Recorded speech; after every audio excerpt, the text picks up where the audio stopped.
So, ayun mga boss, sana para sa mga hindi nakakaalam ng default wifi password sa kanilang mga 5v5, ganito lang yan.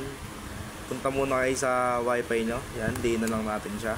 Then hanapin nyo lang yung wireless net or wireless net 5G, dalawa yan.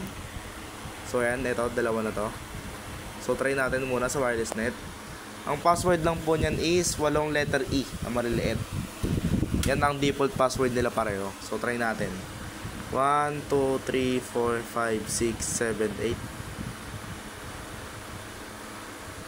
8. Yan, tumulik na ako. Then try natin naman sa 5G. 1, 2, 3, 4, 5, 6, 7,